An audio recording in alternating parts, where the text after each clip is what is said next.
আমি যেই কথাই বলবো এখন থেকে পরের শব্দ থেকে একটা শিক্ষা নিয়ে তারপরে সামনে যাব ইনশাআল্লাহ। আল্লাহ রাব্বুল আলামিন বলেন, ইয়া আইয়ুহাল্লাযীনা আমানু আতিউল্লাহা ওয়া আতিউর রাসূলা ওয়া উলিল আমরি মিনকুম ইলা আখির আয়াত। সূরা নিসা 5 নম্বর পারার 6 নম্বর পৃষ্ঠার 9 নম্বর লাইনের 59 নম্বর আয়াতের প্রথম অংশে আছে তাফসীরে ফি জিলালিল কোরআন। কত আলেম এখানে বসে আছে, আপনার যদি একটু সন্দেহ লাগে ওনাকে জিজ্ঞাসা করবেন পরে। আমি যেটা বলছি ওটার সাথে কোরআন এবং বাস্তবতা যদি মিলে যায় আপনাকে এই মুহূর্তে সিদ্ধান্ত পাল্টিয়ে মেনে নেওয়া লাগবে।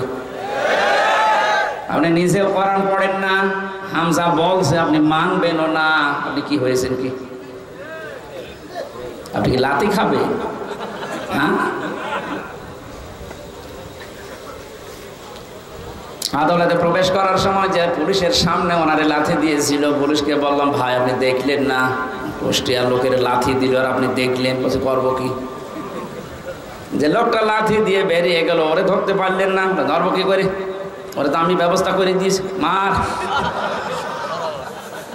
কারণ জালেমদের বিপক্ষে শুধু মানুষ না, সৃষ্টি জগৎ সব এবং আল্লাহ নিজে।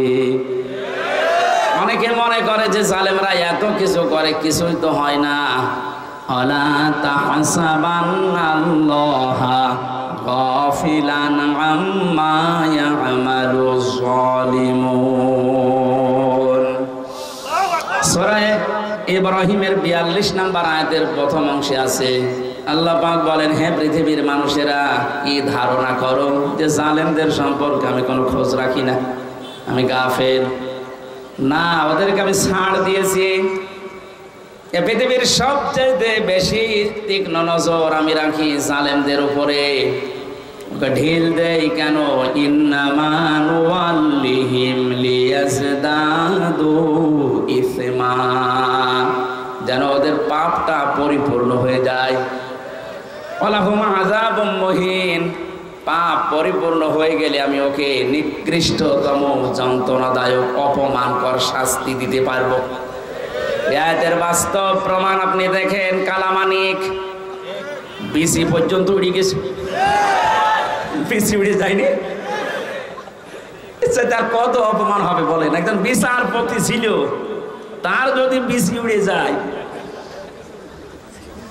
এই যে মহিন দিয়েছেন আল্লাহ, আযাবুম মহিন, অপমানজনক শাস্তি দেব।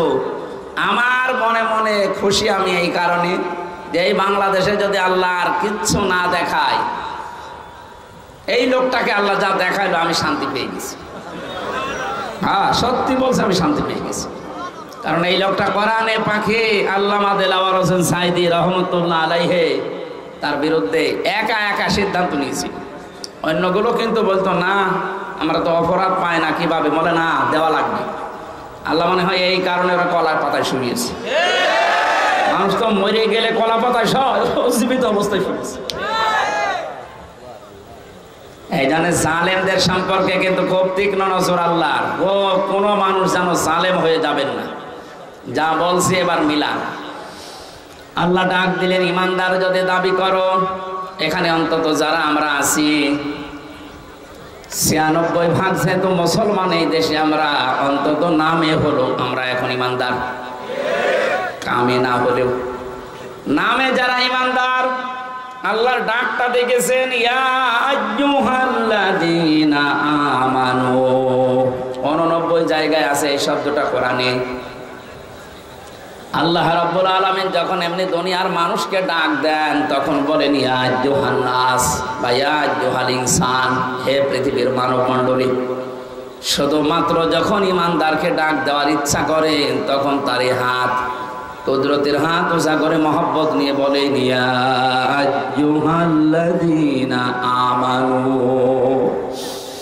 আমি অনেক ভালোবাসি তোদের, আমার কথাটা শোন। আতিউল্লাহ, আমি আল্লাহর ইতাআত কর। আতিউর রাসূল, আমি রাসূলের, আমার রাসূলের আনুগত্য কর। শব্দের দিকে খেয়াল করেছেন? এই যে আতিউ, এই শব্দটা আল্লাহ নিজের নামে রাসূলের নামে 2 জায়গায় দিয়েছেন। এটা ফেল, এটা ভার, এটা ক্রিয়া। উলিল আমরি মিনকুমের আগে আল্লাহ আতিউ দেননি। আমি যত তাফসীর মিলিয়েছি মুফাসসিরিনে কেরাম জানাতে চেয়েছেন, সবাই এক বাক্যে একভাবেই মত দিয়েছেন, আল্লাহ রাসূলের আনুগত্য করা লাগবে, কোনো প্রশ্ন করা যাবে না, আপনার বুঝে আসুক বা না আসুক। কিন্তু উলিল আমরি মিনকুম দেওয়ার আগে কেন আতিউ দিলেন না? কিয়ামত পর্যন্ত তো রাসূলুল্লাহ দুনিয়ায় থাকবেন না, তো উলিল আমর আসবে, নেতৃত্ব দেওয়ার মানুষগুলো একটা একটা করে আসতেই থাকবে।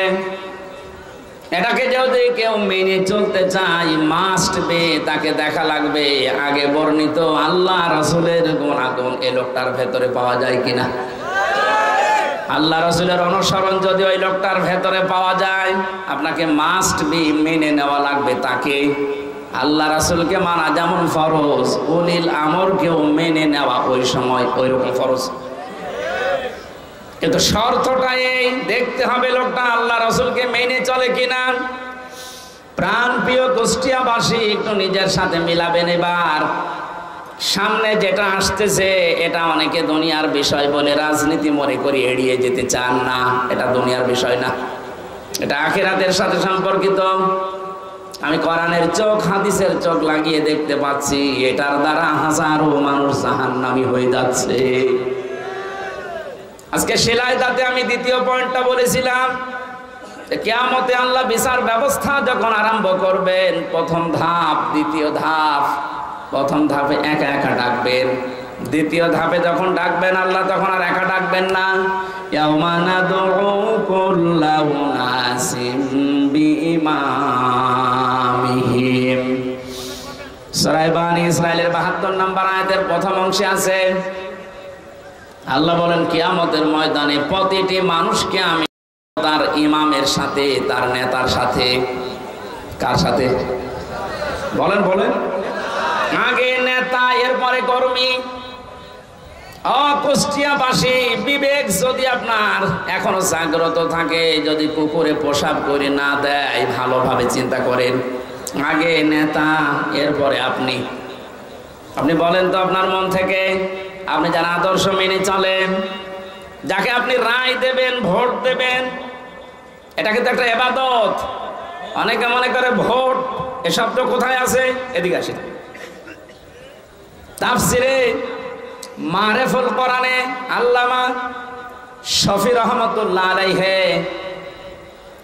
উনি সূরা নিসার ৫৮ নম্বর আয়াতের ব্যাখ্যা করতে গিয়ে আমানাত, এই বহু বচন শব্দের ব্যাখ্যায় তিনি আমানত মানে ভয়কাট্য ভোট লিখেছেন। কারণ এটা একটা রায় দিচ্ছেন, আপনি সমর্থন জানাচ্ছেন, সহযোগিতা করছেন।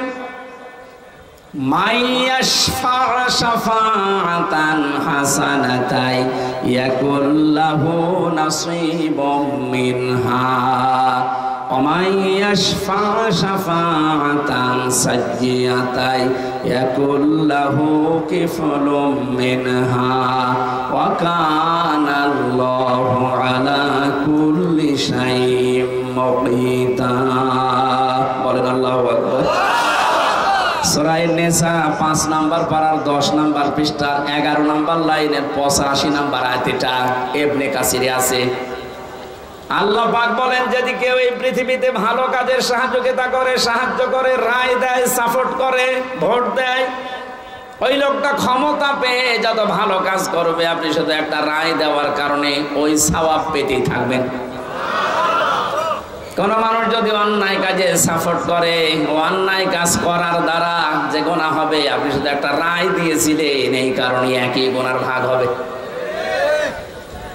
এই আয়াতের ব্যাখ্যা করতে গিয়ে আমি দেখেছি মুফাসসির লিখেছেন, কিয়ামতে বহু মানুষ উঠবে, তার আমলনামায় জিনার গুনাহ লেখা থাকবে। ডাক দিয়ে বলবে, রব্বুল আলামিন, এটা ফেরেশতারা ভুল করেছে। কি হলো?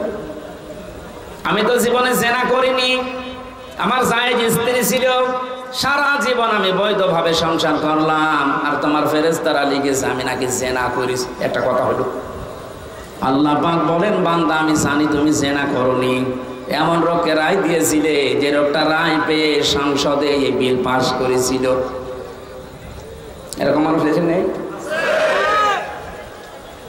এমন মানুষকে রায় দিয়েছে, এই লোকটা রায় পাওয়ার পরে এমন এমন জায়গায় রাত কাটিয়েছে। আমি দেখতে পাই এই দেশে প্রায় 250টার উপরে নাইট ক্লাব চলছে শুধু ঢাকাতে। কুষ্টিয়াতেও প্রায় 14টার উপরে চলছে। এ সমস্ত জায়গায় তো শুধু আল্লাহর জিকির হয়। নিজের জায়েজ স্ত্রী বাদ দিয়ে যারা এখানে হাজার হাজার লক্ষ লক্ষ টাকা খরচ করে এগুলো চালাচ্ছে, তাদের চরিত্র কোথায় নেমেছে বলা লাগবে না, বুঝে ফিরেছে। আপনি যে শুধু রায় দিয়েছিলেন, ওই লোকটা যত দিন নিজে হোটেলে রাত কাটিয়েছে, যত রকমের জেনা, তার হাতের জেনা, মুখের জেনা, চোখের জেনা, লজ্জাস্থানের জেনা, যত রকমের জেনা হয়েছিল ওগুলো সব ফ্ল্যাক্সে লোড হয়ে বিকাশ হয়ে আপনার আমলনামায় যাচ্ছে। এখন যদি বলেন হুজুর আমার বিকাশ নাম্বার খোলা নেই, এমনি খুলে যাবে, খোলা লাগবে। ভোটার আইডি কার্ড দিয়ে ছবি দিয়ে তারপরে টিপসই দিয়ে বিকাশ করবেন, লাগবে না, এমনি খুলে যাবে। শুধু রায়টা দিয়ে দেখেন। আপনাকে আমি বলছি না যে অমুকে দাঁড়িয়েছে তারে রায় দেন না, আপনি দেখবেন যে 5 জন দাঁড়িয়েছে ভোটে, এর ভেতরে আল্লাহ রসুলকে মেনে চলে কোন লোকটা, আপনি তারে দেন। কারণ আপনার এই রায়টা রায় না, এটা একটা ইবাদত। এটা কি?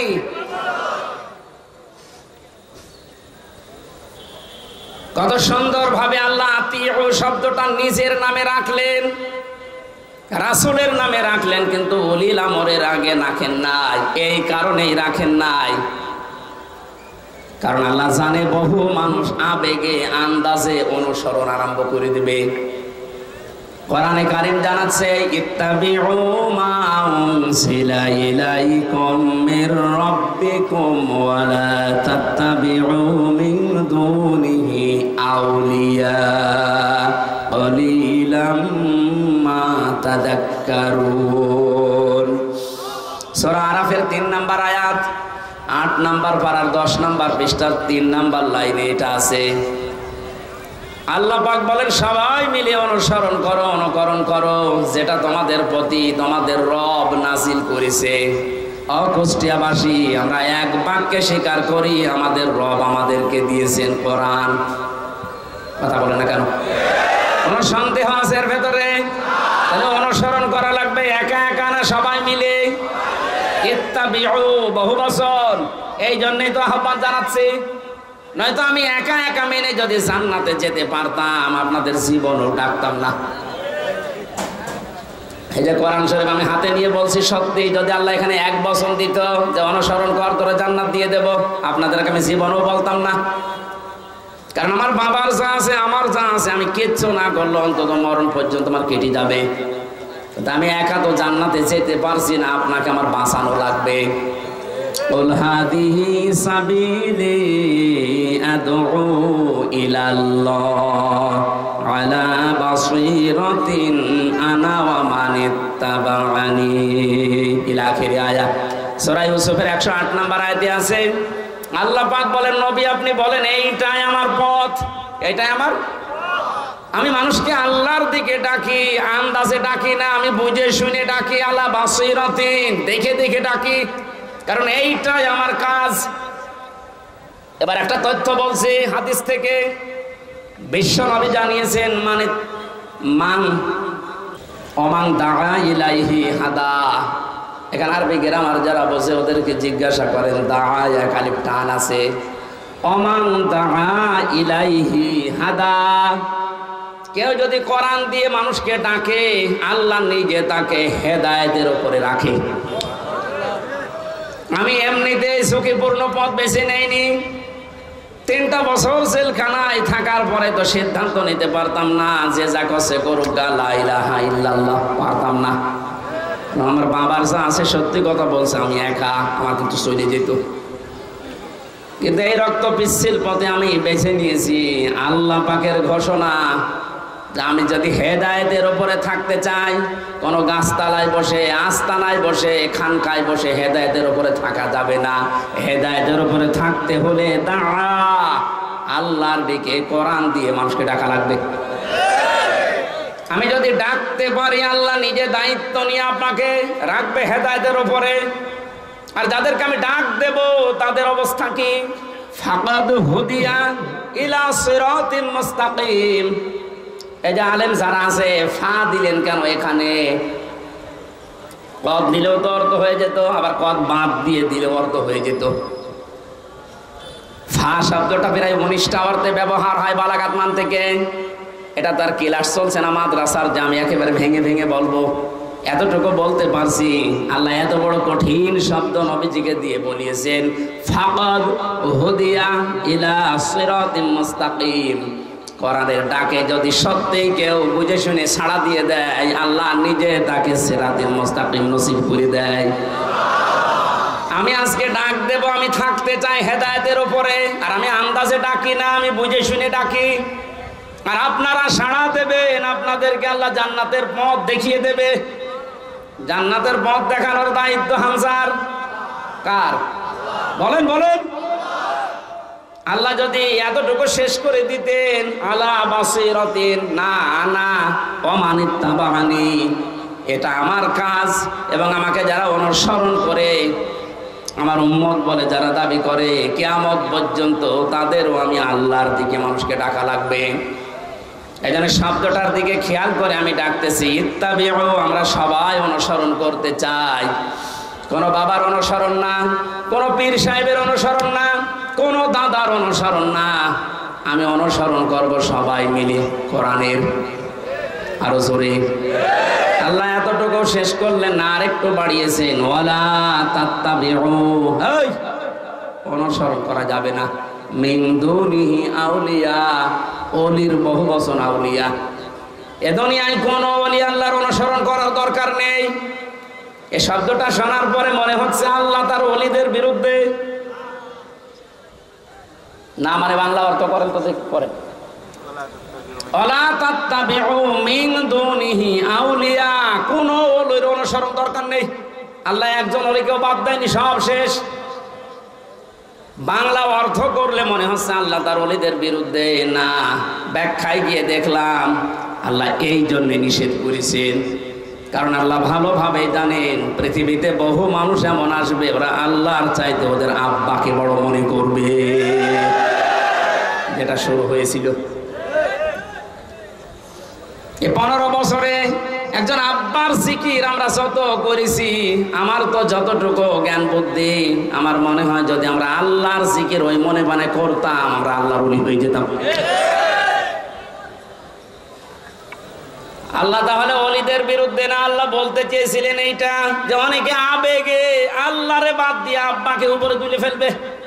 এই জন্য আল্লাহ সব বাদ দিয়েছেন, সব বাদ দে, কলিলাম মা তাযাক্কারুন। আল্লাহ আফসোস করছেন, না, আমার এই কথাগুলো শোনার পরে বিশ্বাস করা দূরের কথা, অধিকাংশ মানুষই মুখ ফিরিয়ে চলে যাবে। আপনারা চলে যাবেন?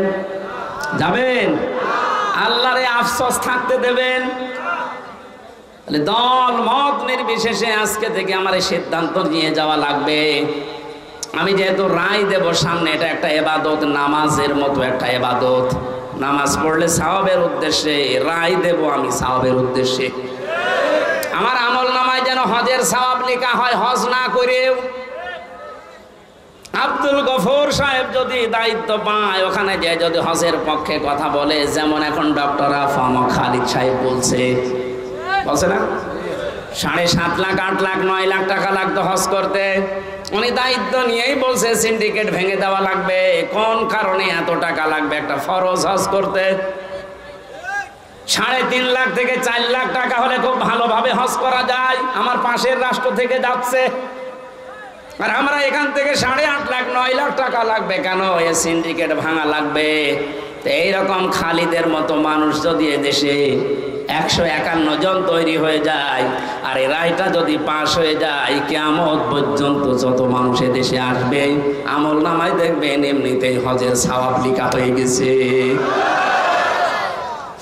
হজ না করে আপনি হাজি, কিয়ামতে আল্লাহ আপনাকে হাজি বলে ডাকবে, বলবেন আল্লাহ আমি তো হজ করিনি।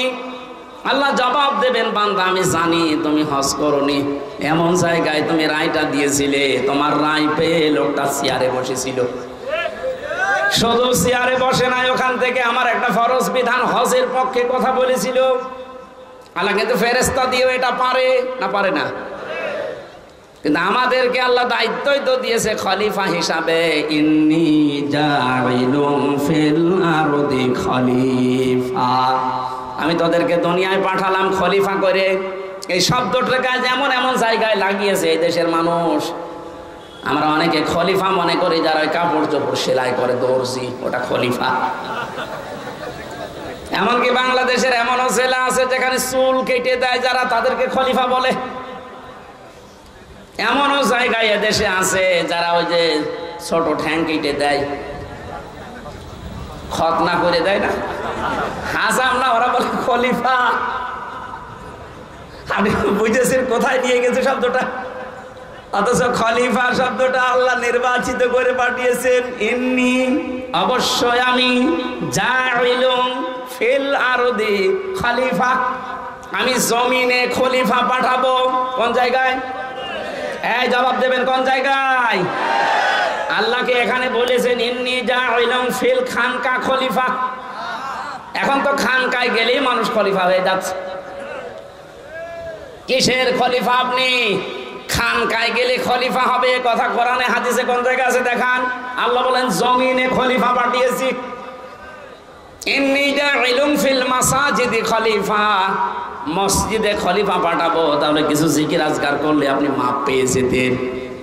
যদি বলতেন ইন্নী জাইলুম ফিল মাদারিসি খলিফা, মসজিদে মাদ্রাসায় খলিফা পাঠাবো, তাহলে সায়েম বিল্লাহর মতো একটা মাদ্রাসা করে কিছু ছেলে মেয়েকে পড়ালে আপনি মাপ পেয়ে যেতেন। আল্লাহ কিন্তু শব্দটা দিয়েছেন ইন্নী জাইলুম ফিল আরদি। কোথায়? ফিল আরদি, জমিনে। এই জমিনে আজ আমরা যেহেতু এই দায়িত্বটা পালন করি না, আমরা কেউ খানকায়, কেউ গাছতলায়, কেউ মসজিদে, কেউ মাদ্রাসায়, কেউ দরবারে।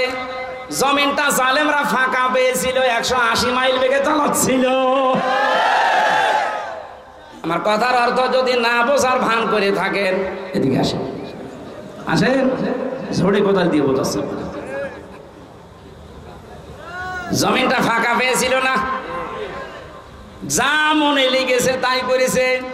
যেহেতু আল্লাহর খলিফা আমরা, কেউ জমিনে নেই, কেউ ঢুকে গেছে আস্তানায়, কেউ দরবারে, কেউ মাদ্রাসায়। জমিনটা ফাঁকা পেয়ে মন মতো ওরা চালিয়েছে। এখন আর না, আমরা বুঝে ফেলেছি আল্লাহ আমাদেরকে পাঠিয়েছে ফিল আরদি। কোথায়? আরো জোরে, আরো জোরে।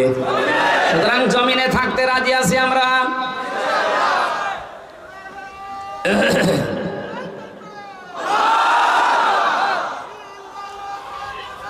আলহামদুলিল্লাহ।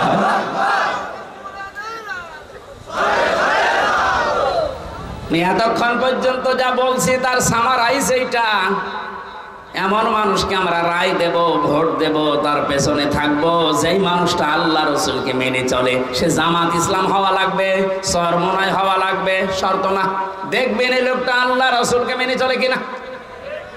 আর যার চেহারা দেখলে আল্লাহর আগেই রাগ হয়ে যাবে কি? কারণ আপনাকে তো আল্লাহ বিচারের জন্য ডাকবেন, একা একা না, ডাকবেন কয়জন করে? নেতা সাহাব, নেতা আগে কর্মী পরে।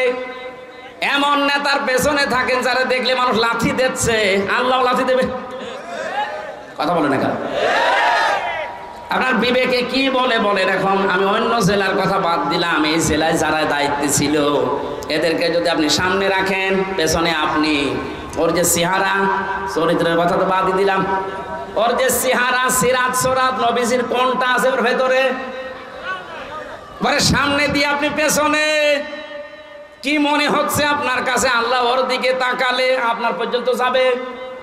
ওর দিকে তাকিয়েই তো আল্লাহ বুঝবে যে এর সরাত সিরাতের ভেতরে বাইরে তো সবই আল্লাহর জানা। তখন বলবে ওর পেছনে যেটা আছে আরো 2 নাম্বার।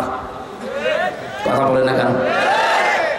দেখলেন, ও নিজেই বলছে ঠিক যে যার পেছনে আছে ওরে যদি সামনে রাখি আল্লাহ মাফ করবে না। ও ধরা খাবে না? আপনি তো ধরা খেয়ে বসে আছেন, এখনো বলছে ঠিক।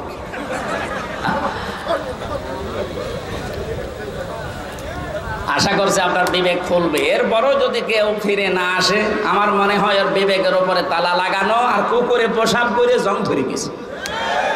আল্লাহ আমাদের হেফাজত করুন, আমিন। আমি এত নিচু কথা বলতাম না, এই উদাহরণটা দিলাম আপনাদের জন্য, আপনার বিবেকে তালা যেন খুলে যায়। আমরা কোরআনে কারিম থেকে সূরা তাওবার 119 নম্বর একটা মাত্র আয়াত পড়েছি। আমি ব্যাখ্যা করতে পারিনি ওখানে, এই জন্য বলেছিলাম যে এখানে ব্যাখ্যাটা যতটুকু পারি করব। এই শব্দটা নিয়ে বিশেষ করে এ বাংলাদেশ, ভারত আর পাকিস্তানে আমি বহু জায়গায় গেলাম, দেখলাম ভেজাল চলছে। বিশেষ করে এই আয়াতটা নিয়ে সমস্যা বেশি। আয়াতের সমস্যা না, ব্যাখ্যা করতে গিয়ে যে যেই দিকে আছে ওই দিকে টেনে টেনে কথা বলে। আমরা ওই রকম করবো না, আমরা দেখবো আল্লাহ কি বলেছে, রাসূল কি করেছে, আয়াতের ব্যাখ্যা, সাহাবায়ে কেরাম কি ব্যাখ্যা দিয়েছে। আমি যেহেতু এগুলো পড়েছি এই জন্য আমি ডেলিভারি দিচ্ছি, শোনেন। আল্লাহ পাক জানিয়েছেন, ইয়া আইয়ুহাল্লাযীনা আমানু তাকুল্লাহা ওয়া কুনু মা'আস সাদিকিন। ও হে যারা ঈমানের দাবি করো, আমি আল্লাহকে ভয় করো, এই দুনিয়াতে যারা সত্যবাদী তাদের সঙ্গী সাথী হয়ে যাও, তাদের সাথে থাকো। তিনটা বিষয় এই আয়াতের ভেতরে আমরা পেয়েছি। এক নম্বরে আল্লাহর ডাক ছিল ঈমানদারকে। কাকে? প্রশ্ন আসতে পারে, আমি তো ঈমানদার আছি না। মুসলমানের ঘরে আসলেই তার ঈমানদার বলবেন হবে না, দেখতে হবে আপনার ঈমান আছে কিনা। কোরআনে কারিমে আল্লাহ যতবার ঈমানের কথা জানিয়েছেন আমি প্রত্যেকবার দেখেছি তোমরা যারা ঈমান পেয়েছো তারা শোনো, এ কথা নেই। আল্লাহ বলেছেন তোমরা যারা ঈমান এনেছো তারা শোনো। আমরা কি ঈমান এনেছি না পেয়েছি? হ্যাঁ, না না না, আমরা তো পেয়েছি, আমরা ঈমান আনতে পারি না এখনো। ঈমান এনেছিল হযরতে বেলাল, ঈমান এনেছিল হযরত খাব্বাব।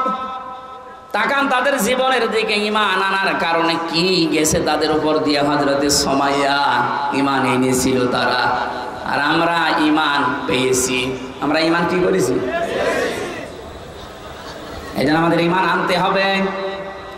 আমি খুব অল্প কথায় বলছি, আপনার ঈমান এবার আপনি আনলেন। মনে করেন লা ইলাহা ইল্লাল্লাহু মুহাম্মাদুর রাসূলুল্লাহ।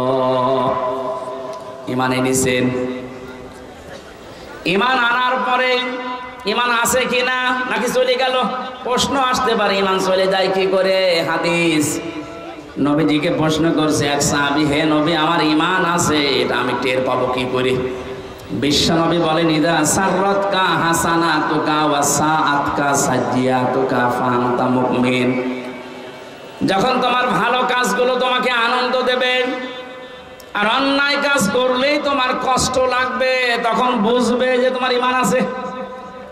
ও বাংলার মুসলমানেরা, এ দেশে ভালো কাজ সবার কাছে ভালো লাগে না। অন্যায় কাজ সবার কাছে অন্যায় লাগে, কষ্ট লাগে না, লাগে না। এই থিওরিটা মনে রাখেন, যাদের ভালো কাজ ভালো লাগে, অন্যায় কাজ যাদের কাছে কষ্ট দেয় না, এই মানুষগুলো ঈমান নেই। ও যত বড় জুব্বা গায়ে দিক না কেন, এই যে কোরআনে কারিম প্রচার করা, এটা ভালো কাজ না মন্দ কাজ? এই ভালো কাজেও সবাই কি খুশি? না না, সবাই খুশি না। যারা এই ভালো কাজে খুশি হয়েছেন, আপনি মনে মনে ভাবতে পারেন যে আপনি অন্তত আর যাই থাক আপনার ঈমান আছে। আর এই ভালো কাজ দেখার পরে যদি কারো ভালো না লাগে আর কষ্ট লাগে, সে নামাজ পড়তে পারে, রোজা রাখতে পারে, জুব্বা গায়ে দিতে পারে, ওর ঈমান নেই, ওটা বেঈমান। এটা আমাদের ঈমান আছে কিনা আর কারো কাছে জিজ্ঞাসা করা লাগবে না, আপনি নিজেই এখন যথেষ্ট। ইত্তাকুল্লাহ, আমি আল্লাহকে ভয় করো। আল্লাহর ভয়, এই শব্দের যতগুলো ব্যাখ্যা আমি পড়েছি, উত্তম ব্যাখ্যা হচ্ছে যেখানে যেই দায়িত্ব যে পাবে ওই বিষয়ের উপরে জ্ঞান অর্জন করার মাধ্যমে প্রশিক্ষণ নিয়ে ওই কাজটা পরিপূর্ণ করার নাম, আঞ্জাম দেওয়ার নাম তাকওয়া। এই সমস্যা কি? ভেজা বলে কষ্ট হচ্ছে? বৃষ্টি পড়ছে? এখানে তো 9টা ব্যাখ্যা ছিল তাকওয়া শব্দের, বৃষ্টি তো সমস্যা হয়ে যাবে দেখছি।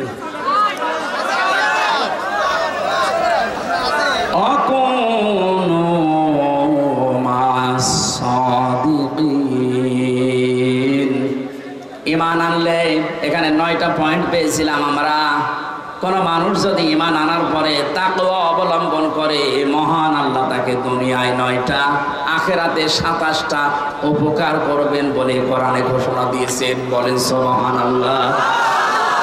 তাকওয়ার যে ব্যাখ্যা এতদিন পর্যন্ত শুনেছি যে আল্লাহর ভয় এটা কি, আসলে তাকওয়ার আসল ব্যাখ্যা এখন আমার কাছে এইটা মনে হচ্ছে, যতগুলো আছে হ্যাঁ আছে, আমার কাছে এইটা মনে হয় যে যেখানে যেই কাজ করবে ওই কাজের প্রশিক্ষণ নিয়ে, শিক্ষা নিয়ে, প্রশিক্ষণ এবং শিক্ষা দুইটাই থাকা লাগবে ওই কাজের উপরে, এরপরে আসতে পারে।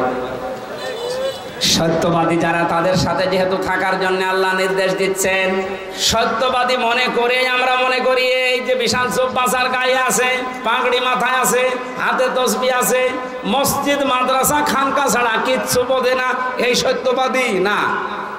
কোরআনে কারিমে আয়াতের ব্যাখ্যা আছে সূরা বাকারার 177 নম্বর আয়াতে আল্লাহ পাক জানিয়েছেন, কেউ যদি সত্যবাদী তার ইমানের দাবিতে হতে চায়, 10টা কাজ তাকে দুনিয়ায় আঞ্জাম দেওয়া লাগবে।